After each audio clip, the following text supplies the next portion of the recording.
Fala Fogão, tá começando a primeira edição do Radar Alvinegro nessa segunda-feira, 13 de maio. O empate de ontem com a equipe do Fortaleza no Castelão pela sexta rodada do Campeonato Brasileiro gerou um sentimento dúbio no torcedor botafoguense. Porque por um lado você pode considerar um bom resultado, mais um ponto jogando fora de casa e tudo mais. Só que por outro, a gente fica com aquela sensação de que a gente podia ter conseguido um resultado melhor. E isso é muito explicado por conta da diferença entre o primeiro e o segundo tempo, o que vem sendo uma marca recentemente. Na primeira etapa, o Botafogo meio desconectado, sem conseguir concatenar bem as suas ideias. Já no segundo tempo, depois da Arthur Jorge ajustar o time no vestiário, aí sim, um time muito mais ligado. E dono da partida, inclusive, o próprio Vojvoda falou que o Botafogo voltou bem melhor no segundo tempo. Eu quero trazer aqui alguns destaques desse confronto, porque eu entendo que são importantes para a gente poder trocar uma ideia sobre isso. Só que antes de mais nada, eu te peço por gentileza para deixar o seu like, para se inscrever aqui no canal. Nós estamos buscando os 47 mil inscritos até dia 25, 26 de maio.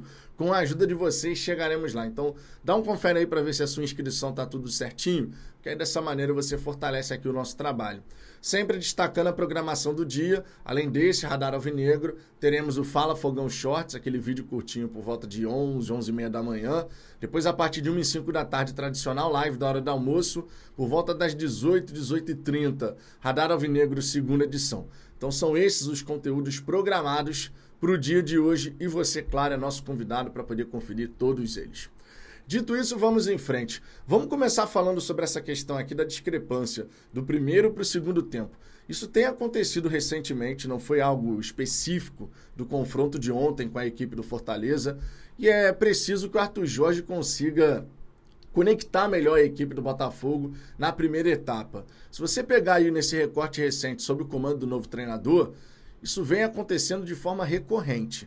Vai para o primeiro tempo, o Botafogo joga de um jeito. Chega no vestiário, o Arthur Jorge dá aquela mexida, fala com os caras, volta para o segundo tempo, é um outro Botafogo. E tá na hora da gente fazer um primeiro tempo também muito consistente. Porque eu tenho convicção, não sei você, mas se o Botafogo tivesse feito no primeiro tempo aquilo que fez na segunda etapa, a gente teria saído com a vitória. E daí vem essa sensação mista, né? Pô, o empate foi bom? Pelo que a gente produziu no primeiro tempo e depois produziu no segundo tempo, beleza. Mas e se a gente tivesse produzido na primeira etapa, como fizemos no segundo tempo? Esse é o grande questionamento. E o Botafogo realmente precisa entrar mais ligado nas partidas. E por falar em entrar ligado, Jefinho e Luiz Henrique.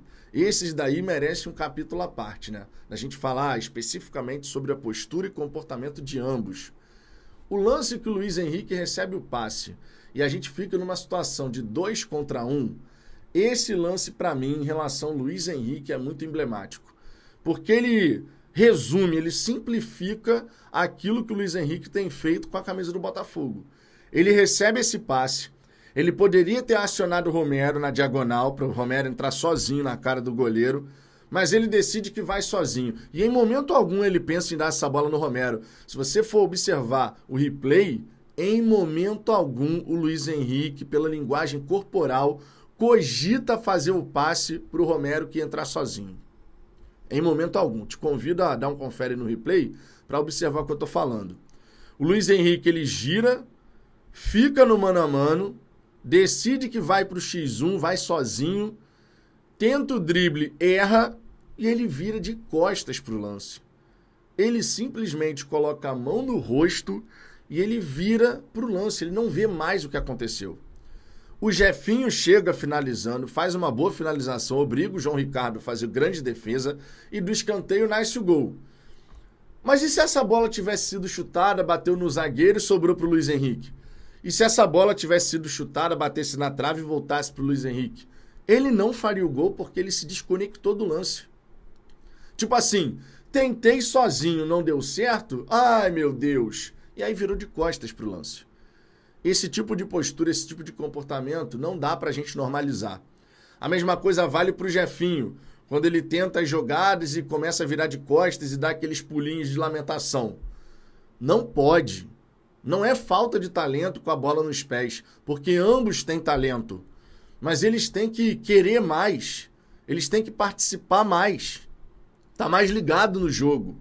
E esse tipo de comportamento está chamando a atenção de todo mundo.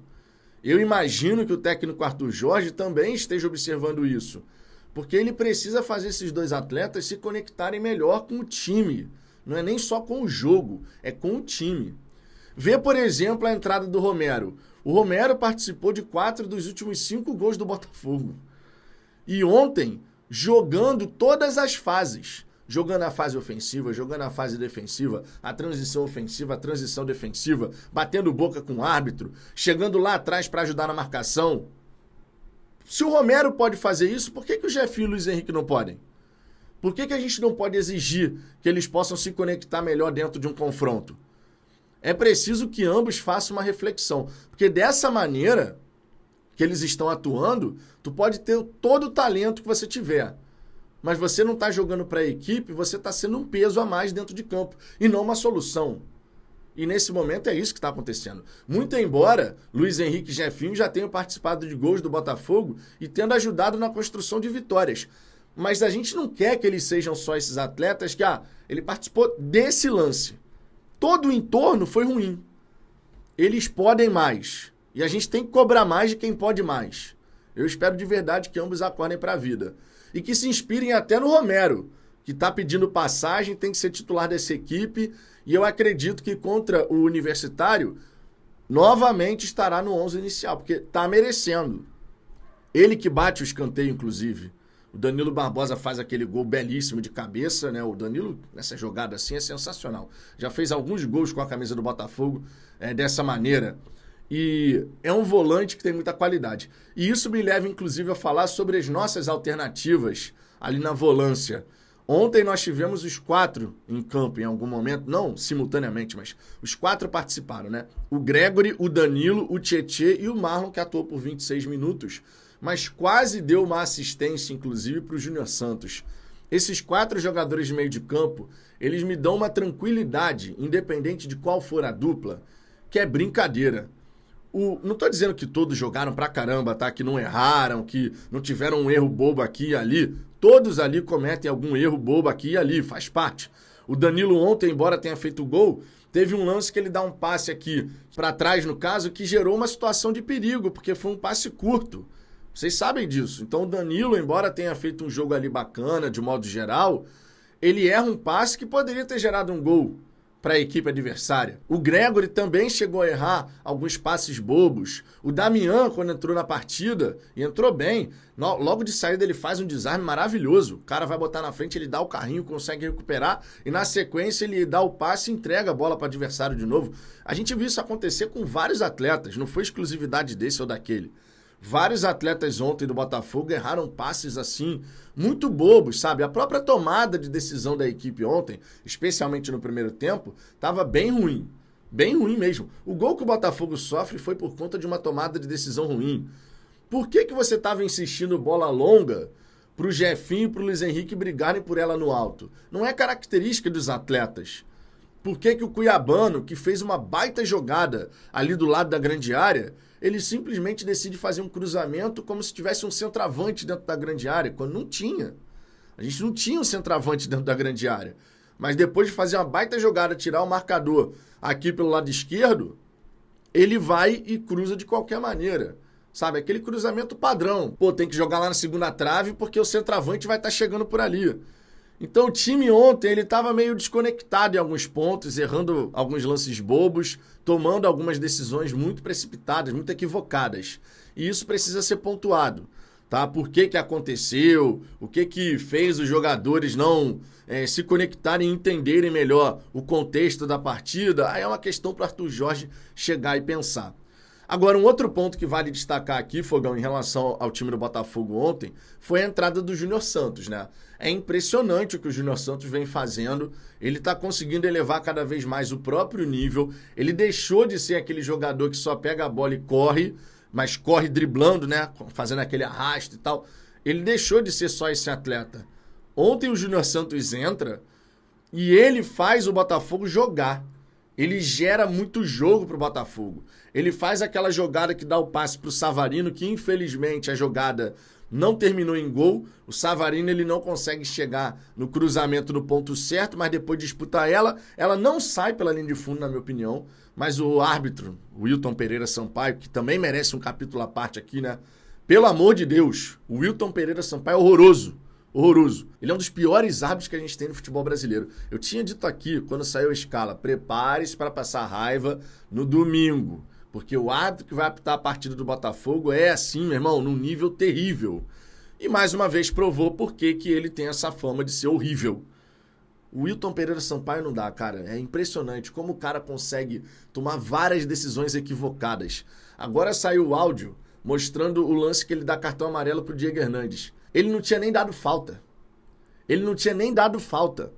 E ele fala a numeração de jogador que nem estava em campo. Ele fala o número 2 é o Rafael. Então assim, ele fala que foi bola com bola, sabe? Daqui a pouco não, dá o cartão e segue o jogo, meu.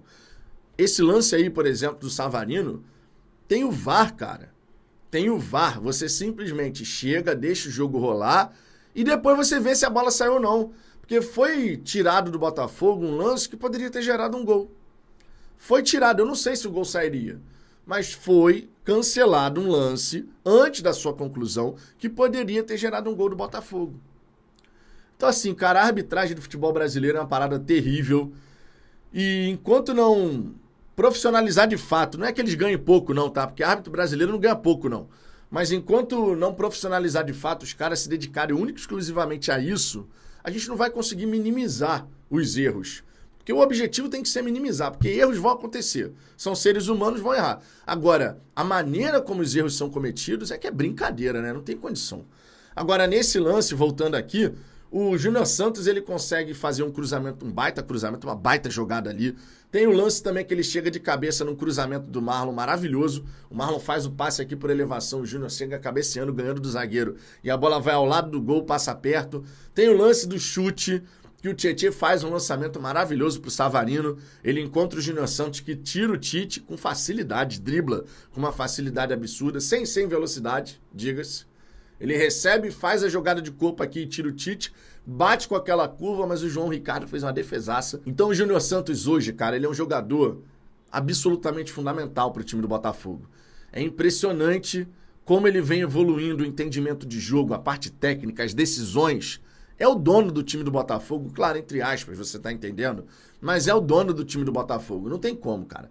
Tá jogando demais e ontem foi falado uma coisa aqui na nossa live, na nossa resenha pós-jogo, que é verdade. O Júnior Santos tá empurrando o teto dele pra cima. Ele tá fazendo o nível dele, ó, elevar. E isso tem que ser muito enaltecido porque é simplesmente um espetáculo que a gente tá vendo em relação ao Júnior Santos. Agora, outros atletas não merecem o mesmo destaque. Falei aqui do Luiz Henrique, falei aqui do Jefinho. O Matheus Ponte ontem estava horrível. Horrível, errando tudo. É um garoto, tá cru ainda, vai oscilar. A gente já falou sobre isso aqui várias vezes. Não dá pra gente chegar aqui porque ele fez um jogo ruim ontem, e foi bem ruim mesmo, chegar e falar que ele não presta, sabe? Porque ele já fez jogos interessantes com a camisa do Botafogo, mas ontem realmente estava muito mal. A gente tem que comentar isso aqui. Outro jogador que a gente tem que destacar, o Bastos, na hora do gol do Fortaleza, ele estava 6 jogos sem ser driblado, tá? 6 jogos atuando pela esquerda, não tinha sofrido drible algum nos últimos 6 jogos. E ontem, ele dá um bote completamente equivocado. E eu vou lembrar aqui pra você que no Campeonato Carioca, o Bastos, quando errou também estava jogando pelo lado direito. Então, de repente, a gente pode ter aí uma situação onde o Bastos se sente mais à vontade pelo lado esquerdo. Então é um ponto para ser observado. É realmente um ponto para ser observado. Quando jogou pela esquerda, o cara nem driblado foi. Mas na direita, ele toma uma decisão completamente precipitada e ele dá o campo, né, pro Breno Lopes poder girar e tal. E nesse lance, inclusive, vale destacar que o cuiabano estava lá longe, já estava saindo.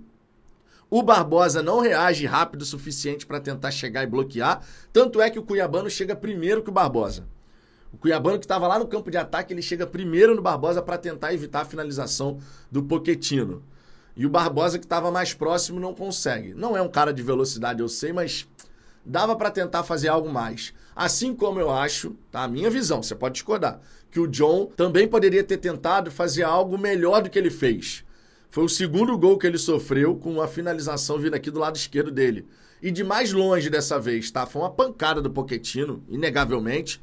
Mas, por exemplo, contra o Universitário, que ele sofre um gol aqui pelo lado esquerdo, o cara estava mais perto. E a gente também considerou que ali ele poderia ter feito melhor. Dessa vez foi uma pancada também, mas eu entendo que ele poderia ter feito algo melhor. Eu fiquei com essa sensação na hora que o lance aconteceu. Enfim, esses eram os pontos que eu queria destacar aqui. O time do Botafogo somou mais um ponto, mas a sensação é de que a gente poderia de fato ter feito algo a mais. E o próprio Arthur Jorge falou sobre isso, dizendo que bom resultado não é. A gente tem sempre que buscar a vitória. E é isso aí, o pensamento tem que ser esse. Não dá pra gente, ficamos satisfeitos. Não ficamos satisfeitos. Esse Botafogo não pode ficar satisfeito de empatar fora de casa, de empatar em casa. Não dá. Sem ser vitória, não dá pra ficar satisfeito.